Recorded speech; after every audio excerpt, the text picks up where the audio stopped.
الحمد لله الذي هدانا لهذا وما كنا لنهتدي لولا أن هدانا الله. أشهد أن لا إله إلا الله وحده لا شريك له، وأشهد أن سيدنا محمدا عبده ورسوله. اللهم صل على سيدنا محمد بن عبد الله القائم بحقوق الله ما ضاقت إلا وفرجها الله. أما بعد فيا أيها المسلمون رحمكم الله، اتقوا الله حق تقاته ولا تموتن إلا وأنتم مسلمون. Hadirin jamaah Jumat yang dirahmati oleh Allah Subhanahu wa taala, mari kita bersyukur dengan setinggi-tingginya syukur kita kepada Allah Subhanahu wa taala.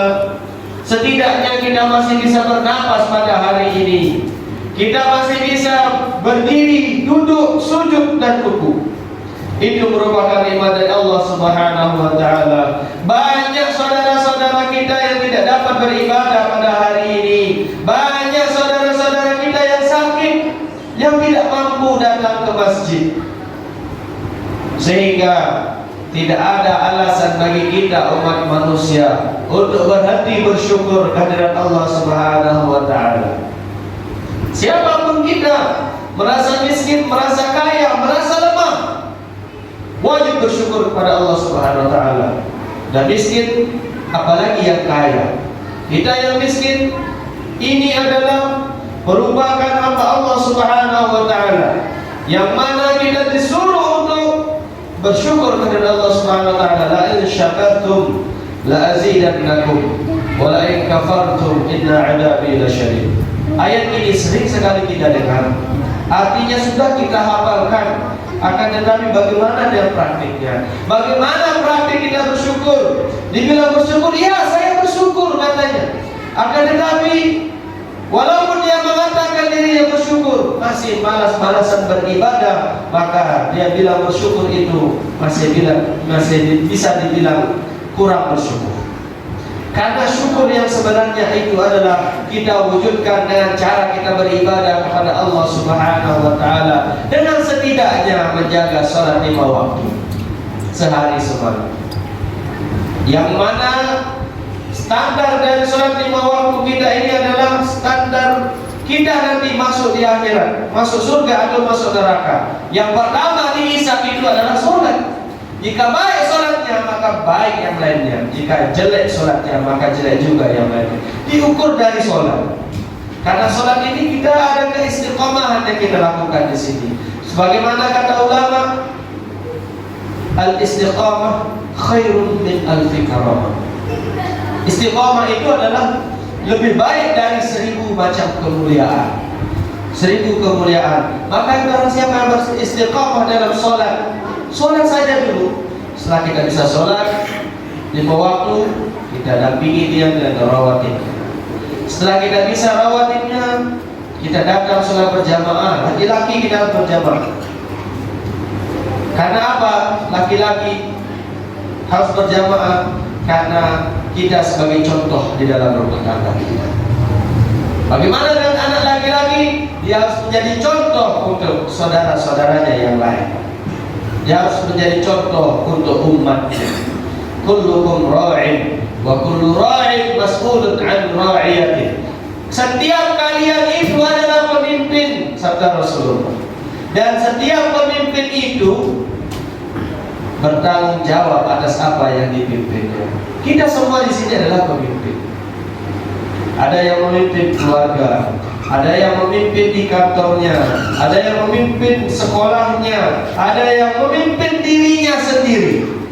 Kalau tidak menjadi pejabat, tidak jadi apa-apa, dia tidak lepas dari sabda Rasulullah yang tadi, bahwa kita ini adalah pemimpin. Kullukum, sabda Rasulullah, kullu itu artinya setiap, masing-masing, baik laki-laki maupun perempuan, itu adalah pemimpin. Terutama kita yang laki-laki.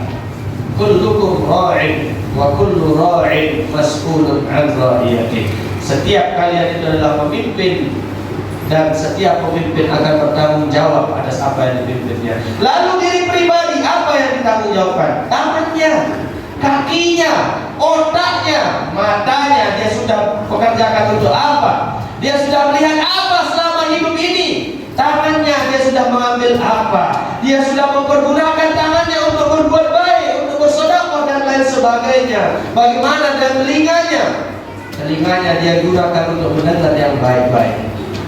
Walaqad zaraqna li jahannam katsiran minal jinn wal ins. Dan kami, sabda Allah, firman Allah Subhanahu wa taala, telah banyak yang kami jerumuskan ke dalam api neraka itu, ke dalam neraka jahanam. Lahum qulubun la yafqahuna biha. Dia punya hati, tapi hatinya tidak dipakai untuk berbakti kepada Allah, tidak dipakai untuk memahami ayat-ayat Allah Subhanahu wa taala. Lahum a'yunun la yubsiruna biha. Punya mata, tidak melihat apa-apa yang baik dari Allah Subhanahu wa taala. Lahum adhanun la yasma'una biha. Punya telinga tapi tidak untuk mendengar yang baik-baik. Dia mendengar ocehan orang, dia mendengar gosip yang dia percayai. Matanya dipakai untuk menonton sesuatu yang tidak hal sewajarnya kita tonton. Karena sekarang di zaman digital ini banyak tontonan-tontonan. Misalkan di YouTube kita bilang orang yang membuka aurat dan lain sebagainya. Bahkan bukan medianya YouTube saja, banyak ada medianya WhatsApp. Di sana bisa di-share video apa saja, tidak ada blokiran. Berbeda dengan YouTube, ada blokirnya. Misalkan film porno, itu ada blokirnya sesuai negaranya masing-masing. Tapi kalau WhatsApp tidak ada blokir, karena itu bersifat pribadi. Nah, dari hal-hal ini kita harus menjaga diri kita. Generasi muda kita yang ada di sebelah kiri saya ini, pemuda-pemuda harapan bangsa, kita sebagai orang tua, itulah yang harus kita tanggung jawabkan selama hidup kita. Kita laki-laki bertanggung jawab atas anak dan istri kita. Kita bisa bayangkan kerasnya tanggung jawab kita dari dunia sampai akhirat. Kita tidur telungkup, anak dan istri kita naik di punggung kita. Bagaimana beratnya? Lalu bagaimana di sisi Allah Subhanahu wa taala? Kita akan bertanggung jawab bagaimana perilakunya. Bagaimana anak itu, apakah kita sudah memberikan dia masa depan? Apakah kita sudah berikan dia ilmu agama yang baik dan benar? Itu kita rasakan di dunia berat sekali. Punggung kita akan berat, apalagi istrinya gemuk. Lalu bagaimana dengan akhiratnya?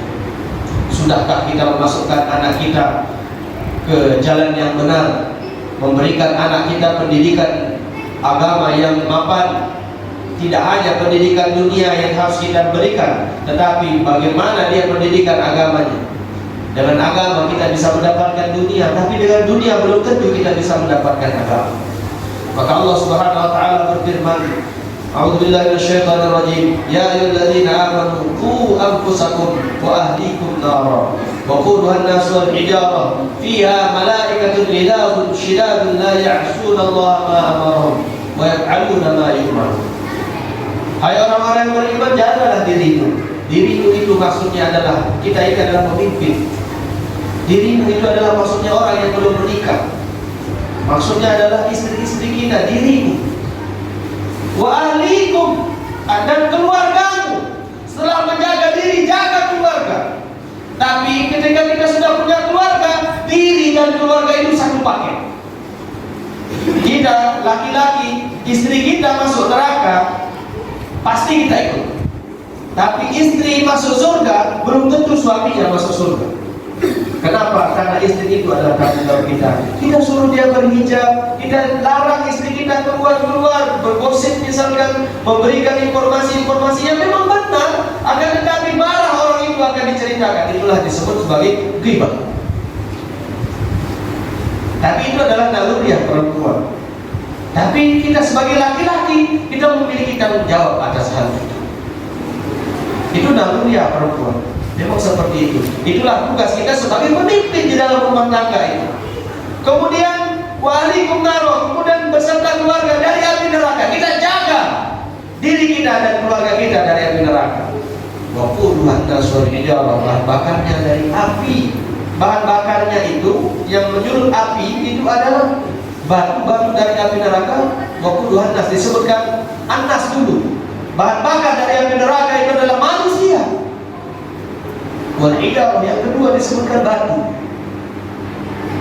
Semoga kita tidak termasuk sebagai bahan bakar api neraka itu. Akan tetapi berat sekali. Api dunia, kita coba saja lilin, kita taruh tangan kita di atas lilin itu, bagaimana panasnya? Pernahkah kita merasa tunggu 2 atau 5 detik saja kita tunggu, ini panas atau tidak? Kita tanya, tidak pernah kita tanya seperti itu.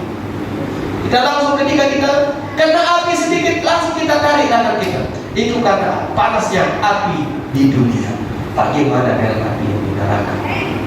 Bagaimana panasnya neraka jahanam yang bahan bakarnya berasal dari manusia dan batu-batu dari api neraka. Allah melanjutkan, fiha malaikatun ghilazun shidad la ya'sunallaha ma amarahum. Di dalam api neraka yang menunggu api neraka itu malaikatun ghilazun shidad, dijaga oleh malaikat yang ghilaz, kejam, lagi sidadun, lagi bengis, lagi tak ada ampun. Kalau Allah menyuruh itu langsung dikerjakan. Ini masuk neraka, langsung dimasukkan ke dalam api neraka. Tidak ada istilah orang terlalu banyak dosanya, saking marahnya malaikat lewat yang surga. Tidak mungkin. Karena dia terhadap Allah, apapun yang diperintahkan dia melakukan. Itulah malaikat. Seluruh malaikat memang seperti itu. Baik malaikat penjaga neraka, penjaga apapun dia. Malaikat yang berada di kiri kanan roket dan atlet, kiraman katibin, selalu bersama kita, mencatat kebaikan dan keburukan kita. Hadirin jamaah Jumat yang dirahmati oleh Allah Subhanahu wa taala. Oleh karena itu mari kita kembali kepada diri kita sendiri. Mari kita kembali kepada keluarga kita. Kita perhatikan keluarga kita. Bagi pemuda dan pemudi, bagi pemuda yang hadir di sini merasa tidak diberikan ilmu agama yang cukup oleh orang tuanya, maka pada saat ini kita sudah harus mulai menyelamatkan orang tua kita. Kita selamatkan orang tua kita. Kita belajar ilmu agama. Sekarang banyak media, tapi jangan belajar dari YouTube semata. Kita memiliki guru banyak, ustaz, para atas, para kiai banyak di Batam ini. Pondok pesantren sudah banyak dibuka di kota Batam ini. Masuklah di sana.